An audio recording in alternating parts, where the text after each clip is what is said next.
G'day you mob, how's it going? Welcome to this episode of Pete vs Plants. I am Pete, these are the plants, and we have a new location here. So I ended up moving everything out of the lounge room and into what was my previous work office. And I've sequestered my daughter's bedroom to become my office and moved the kids into the same bedroom. Anyway, it's been a bit of a thing, but we have finally got there and the plants are out of the lounge room and that's all that my wife cares about. So today I thought we would do a little pot up of the water propagations that I had going from the time that I chopped up my moss poles. So I had all of these guys on moss poles and they have been sitting in water for I think probably 2.5 months. I'll put the exact date on screen and I'll also link the video of me chopping them up. I'll link that up here for you guys. But yeah, I think it is time. I'm sick of sort of having them taking up space under a grow light over here in the closet. So yeah. So anyway, they've done really well. If I break them down, the one that has done the best is the Philodendron cordatum. And you'll see, even though it's full of algae, there is loads and loads and loads of secondary roots in there. And these guys are all sitting next to one another under the same light. So they've been in effectively the same conditions, although different volumes of water. The next best one, I think, will probably be the Philodendron Brasil here. Hopefully you can see under there just how much we have in terms of root growth. And then after that, maybe the Philodendron hederaceums. So the heartleaf philodendrons here. There were fewer of these, but they have grown really long roots as well. Done pretty well. And then what we call in Australia, I think, is it Snow Queen? I think this is Philodendron Enjoy as well, but it's done pretty well too. So yeah, as you'll know, I'm a massive proponent of using the aeroponics methodology or an aeroponics system for propagation. That thing is by far and away the fastest thing I have ever used to propagate anything. And I think unless one of the cuttings has fallen into the reservoir and drowned and then rotted, I've had 100% success rate with the aeroponics system.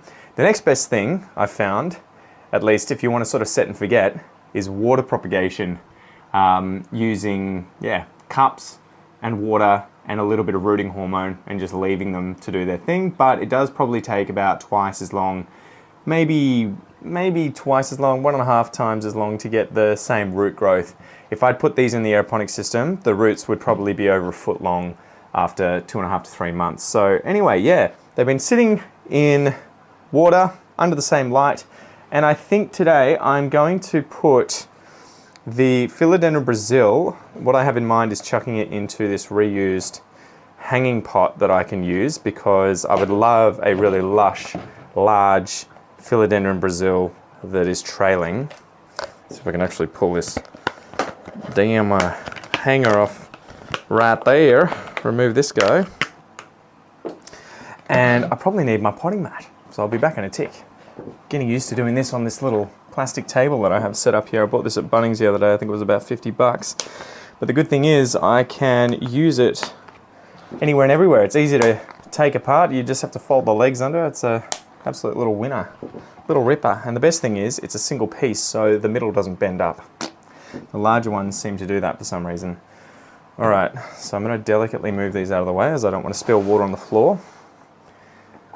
And the soil mix that I'm going to use is my seedling soil mix. So it's a well-draining, finer soil mix. Hopefully you can see in here. I think it's about 50% a mix of perlite and vermiculite, and then the rest is soil and worm castings. So in a ratio of about, I guess it'd be like 30% perlite, 30% vermiculite, thereabouts, and then 35% soil, and then the rest worm castings.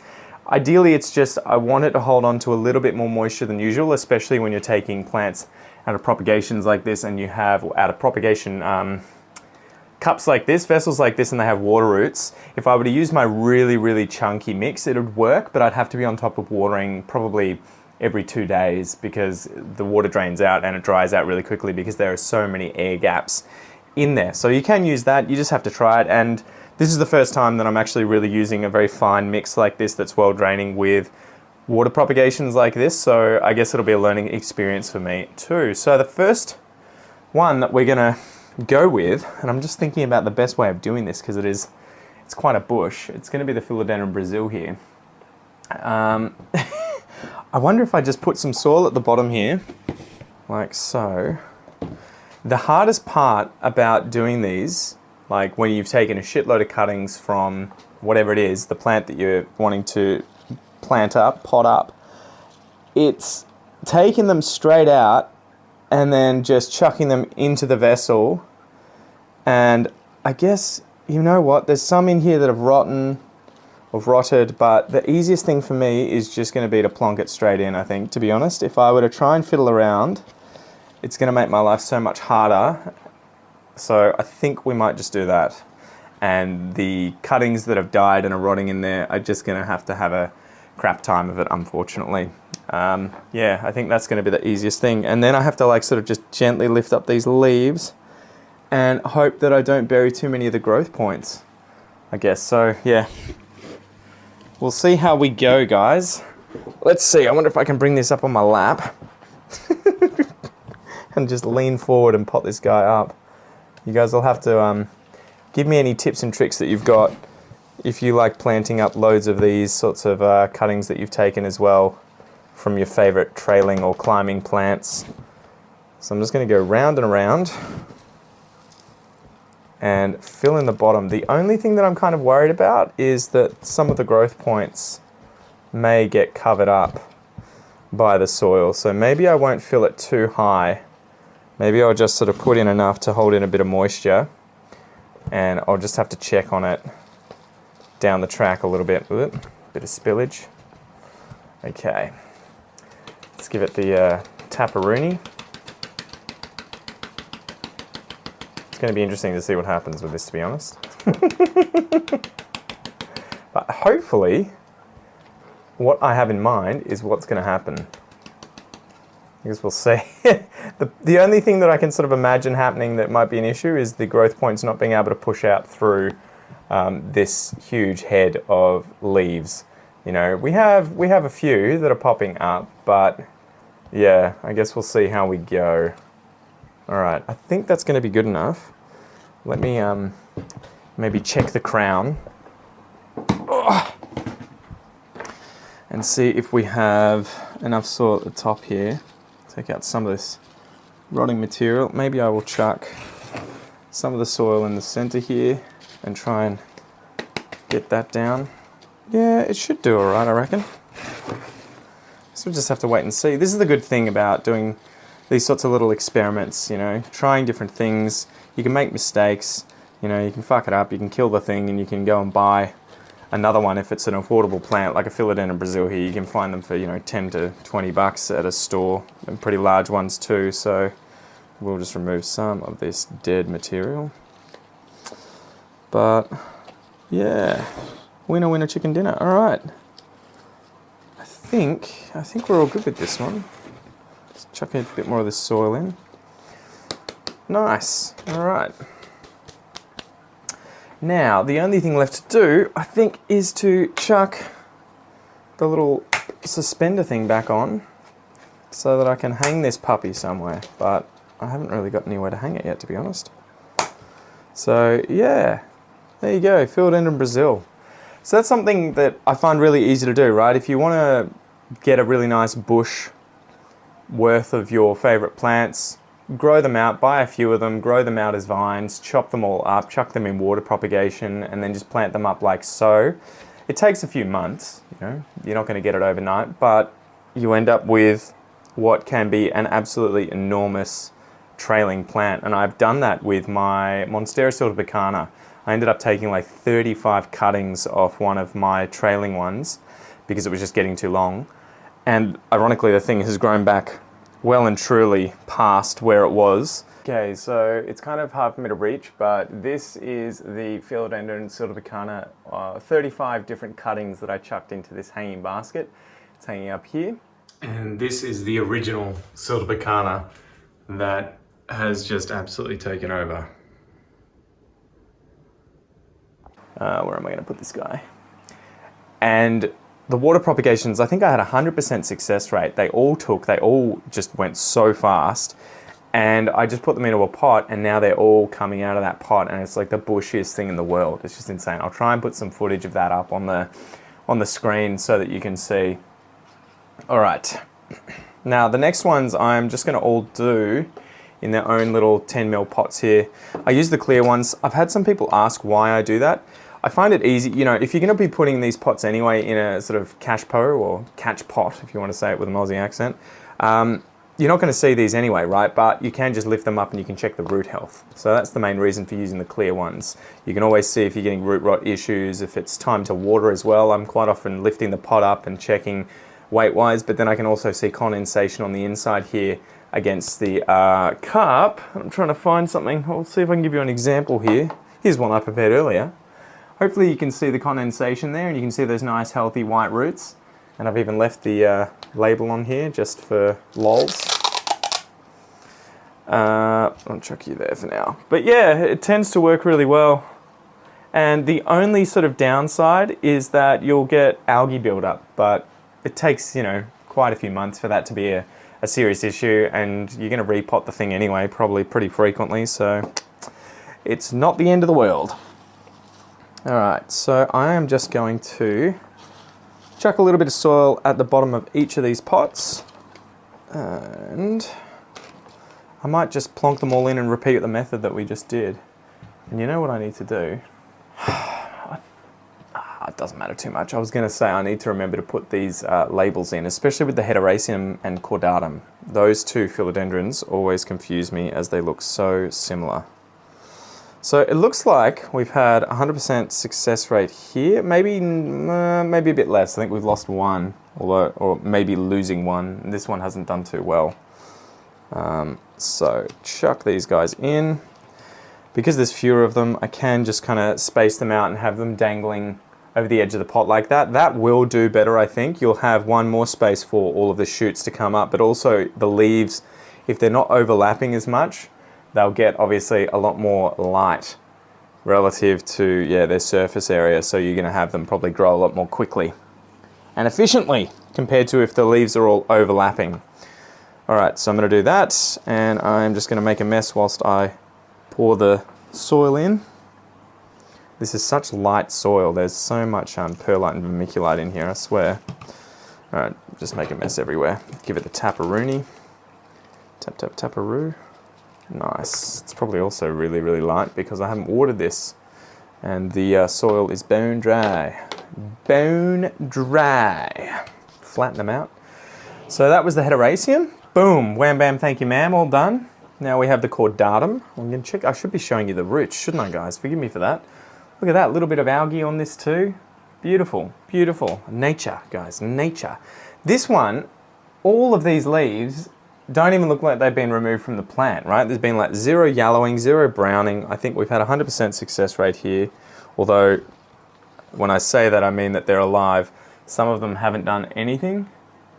So these ones typically I will just throw out because, you know, if I can be bothered even sorting them out, they are usually just going to brown off eventually and die and not actually do anything. Jeez Louise. This is thick. She is a thick girl. Look at those roots. I want to show you without dripping the water all over the ground, but hopefully you can see. Check out that rootage. Woo! Nice. Lush. Okay. So again, the issue that I have here is that some of these growth points, I don't know if you can see those, they look like lipstick or dog's appendages. Yeah, I don't know why my mind went there, but red rocket. I've got to make sure that these guys don't get suffocated under the soil. Man, I haven't seen South Park in ages. I have to go and probably binge it. Probably about 5 or 6 seasons to catch up to where they're up to. Ooh, here's a good example. One of these cuttings has twisted and its growth point is now facing downwards, which is not ideal. And you know what? What the hell am I meant to do with that? What am I meant to do with that growth point? Guys, why are you growing down? Were you growing down along the side of the glass or something? Jeez Louise. How am I going to deal with you, mate? I'm going to have to try and like somehow get this hanging over the side of the cup whilst the roots go inside. That's so silly. You are a silly girl. Why would you do that? Why would you do that? Very big confusion. Oh, we just lost the lights, guys. I've got the, it's my grow light inside the closet just went off. I need to get them on the same timer. I actually only set this room up as of last night. It was only completed then. Alright, I think I might actually put this guy horizontally. And I'm just going to check the other growth points. But yeah, I was up until 2 AM sorting that out and trying to get it all ready to go for my wife so she can do her thing in the lounge finally. Because Pete had taken over. The plants had expanded into that space thoroughly. Alright, so the growth point from that cutting is sort of horizontal at the moment. I'm just going to dump all that soil on top and then give it a tap. Get it to sink down. Beautiful, working like a charm. Needs a bit more. Oh, nice. Alright, now I'm just looking for air gaps, making sure that soil is in contact with the roots as much as possible so that that moisture stays in. If you end up with really large air gaps, sometimes that happens because the roots kind of push the soil or hold the soil up. The roots risk drying out and then rotting. So you ideally don't want that to happen. However, if it's a larger plant with larger roots, a little more robust of a root system, you tend to have less of a problem with that. You can have these larger air pockets, but when they're straight out of water propagation, it's not ideal. Alright, same thing here with the, I was about to say snowdrift, but it is the snow queen. I think, hopefully I'm getting that right. I'm so out of the loop with some of these plant names. Now, we've lost a whole bunch of leaves here, so I'll have to check to see how the propagations below have gone. Some of these look like they have rotted off, and we do actually have quite a few growth points that are down the bottom here. I'm not sure if you can see these little leaves here. So this is a really bushy one. I think this is probably the most numerous of all of the cuttings that I had, or all of the plants that I had chopped up. So I think I might have to sort of untangle these. Oops, just took a root off. And make sure that the growth points are all kind of facing upwards so that they don't get suffocated. Because I want this to be a bushy girl. Oh man, that's a tiddler. That is a tiddler if ever I saw one. Okay, so we have some failure here. I will remove these leaves.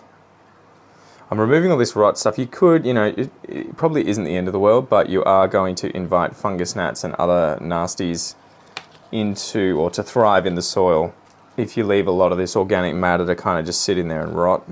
Jesus, this is just insanity. Look at that. Look at that. There's heaps. There's heaps here. Ugh, what am I going to do with this? All right. Probably going to have to wash this table every single time I finish filming. Okay, jeez, how on earth am I going to be able to balance all of these cuttings so that their stupid little growth points are all poking out of the pot? Ugh, that's the only thing. Again, if I was lazier, I should have probably done it with the Philodendron Brasil, organized it more like this. If I was lazier, I would have just chucked them all in there and just, the strongest will survive. Survival of the fittest, baby. You know what? Let's just have a look. That's hanging, that's poking up.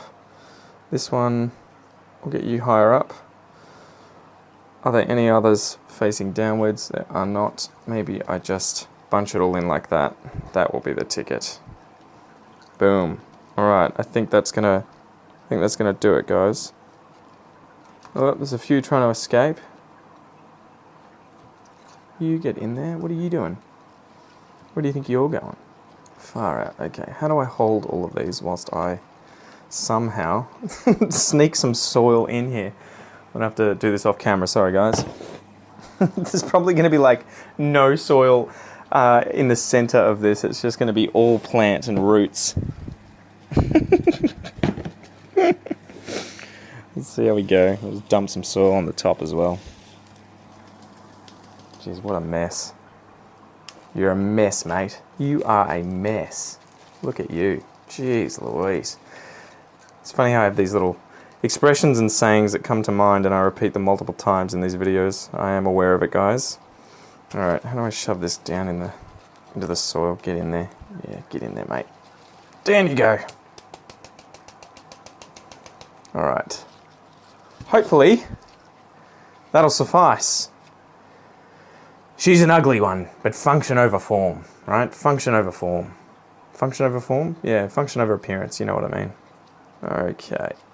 I'm just going to have to make sure that I do stay on top of watering with these guys, because that's that thing. If it's...